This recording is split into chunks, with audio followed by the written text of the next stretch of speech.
वो कंपनी बेचने वाले थे। एक्चुअली ही 70 years old guy। 70 years old। 70 years old। Okay। और उनको अपनी कंपनी सेल आउट करनी थी। मैंने कहा कि आप कंपनी बेचो मत, ठीक है, हम लोग साथ में करते हैं, मुझे का पूरा आउटसोर्स कर दो। मैं और manage उनकी करता कंपनी किस चीज की थी? हूँ। हम लोग वर्कफोर्स प्रोवाइड करते हैं फार्मास्यूटिकल मेडिकल डिवाइस कंपनीज को। लेकिन एग्जांपल हमारे जैसा भी कोविड आया है, तो कोविड में ड्रग डिस्कवरी हो रही है, तो उनको वॉलंटियर्स चाहिए, क्लिनिकल ट्रायल्स के वाले बंदे चाहिए, ड्रग सेफ्टी वाले बंदे चाहिए। तो सारा का सारा वर्कफोर्स हम प्रोवाइड करते हैं। जैसे जॉनसन जॉनसन है, फाइजर है, मेडोनिक्स है, ये सारी क्लाइंट्स हैं हमारे यहाँ, उनको हम लोग वर्कफोर्स प्रोवाइड करते हैं। और आज हम लोग जो 5 साल में वर्थ है हम लोग का $14 million की कंपनी हो गई है। जो भी ये कंपनीज है, फार्मा कंपनीज है या ये सब जो कंपनीज है, इनके जो भी नए फॉर्मूलाज आते हैं, प्रोडक्ट्स आते हैं, ड्रग्स आती है, उसकी टेस्टिंग के लिए उनको लोग चाहिए होते हैं। हाँ, उनको मैन्युफैक्चरिंग के लिए बंदे चाहिए होते हैं, क्लिनिकल स्टडी के लिए बंदे चाहिए होते हैं। Before the drugs come to the market, it has to go through the certain clinical trials. Right. तो उसमें जो बंदे चाहिए होते हैं, उनको जो कैंडिडेट चाहिए होते हैं, जो वॉलंटियर्स चाहिए होते हैं, पूरा का पूरा हम लोग प्रोवाइड करते हैं वो चीज़।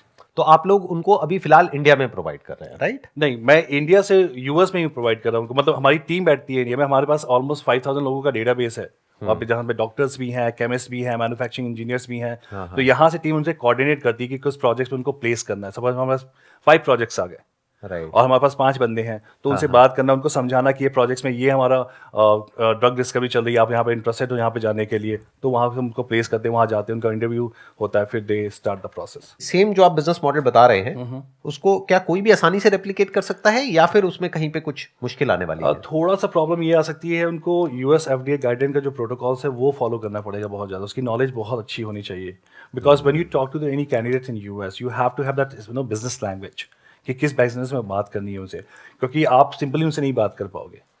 वो थोड़ा सा चैलेंजिंग होता है। अगर आपके पास फार्मा का बैकग्राउंड हो तो आपको you can easily build up. Revenue wise आपकी रेवेन्यू क्या रही? पहले साल में कितनी रही, दूसरे में, तीसरे में? 6 में तो मैंने कुछ भी नहीं कमाया था। 6 महीने तक कुछ नहीं। या ठीक है। अब मुझे याद है कि मैंने पहला जो अर्निंग की थी वो $800 समथिंग था वो। फिर दूसरे में 20K तक गया। फिर अभी हम लोग का जो गया है 1 CR के पास हम लोग टच करते हैं per month. 1 CR per month और per year? No, per month हमारा। Per month. Yes, 1 CR का आप रेवेन्यू जनरेट कर रहे हैं। इसमें से एक्सपेंसेस भी होते होंगे जो आप सैलरीज देते होंगे या जो भी रेम्यूनरेशन पे करते होंगे लोगों को, 60-40 वो कितना निकल जाता है? 60-40 है वो। 60% आपका प्रॉफिट है? नहीं, वो कॉस्ट है हमारा। अच्छा, जो आप देते हो। हाँ, क्योंकि 40% आपका प्रॉफिट है। जो भी इन्होंने कहा वहां पर कुछ बहुत इंपॉर्टेंट बात है समझने वाली। वो ये है कि हम लोग क्या गलती करते हैं, जब भी बिजनेस के बारे में सोचते हैं हम आइडियाज ढूंढने लग जाते हैं। लोगों से बोलते हैं हाँ भाई कोई अच्छा आइडिया बताओ बिजनेस के लिए। ये सबसे बेवकूफों वाली अप्रोच है एक काम करने की। आइडिया से क्या होगा? आइडिया तो आपको मिल गया। अब देखो ये बता रहे हैं कि महीने की इनकी जो रेवेन्यू है वो 1 करोड़ रुपए के आसपास में है, मतलब साल की 12 करोड़ हो गई। 40% इनकी प्रॉफिटेबिलिटी है। दैट मीन्स अभी अगर इनकम टैक्स रिटर्न के हिसाब से देखा जाए तो 3-4 करोड़ रुपए का प्रॉफिट आप अर्न कर रहे हो, राइट? खर्चे निकालने के बाद में साल का। सो अब पॉइंट ये आता है कि आइडिया तो आपको मिल गया। आइडिया क्या है कि इंडिया में अनएम्प्लॉयमेंट बहुत ज्यादा है और यहां पर कॉस्ट ऑफ मैन पावर है वो कम है इंडिया के अंदर, बाहर बहुत ज्यादा है। तो क्या हो उन लोगों को कुछ सॉल्यूशंस प्रोवाइड करे जाएं, और वो फार्मा कंपनीज के लिए भी हो सकता है और भी बहुत सारी कंपनीज के लिए अलग अलग तरीके से हो सकता है। ये तो हो गया आइडिया। आइडिया मिल गया, अब क्या करोगे? जाकर के आपको लगता है कि आप इतनी सक्सेसफुल कंपनी बिल्ड कर पाओगे? कितनों को लगता है कर पाएंगे? 3-4 लोगों को लग रहा है कि वो कर पाएंगे। ठीक है, इसको आप कॉन्फिडेंस भी कह सकते हो, ओवर कॉन्फिडेंस भी कह सकते हो। मेरे स्टैंड पॉइंट से देखोगे तो ओवर कॉन्फिडेंस है। क्यों? क्योंकि उसके पीछे एक रीजन है। काम हमेशा वो करना चाहिए जिस काम से रिलेटेड आपके पास में कुछ नॉलेज हो, एक्सपीरियंस हो, कोई स्किल हो।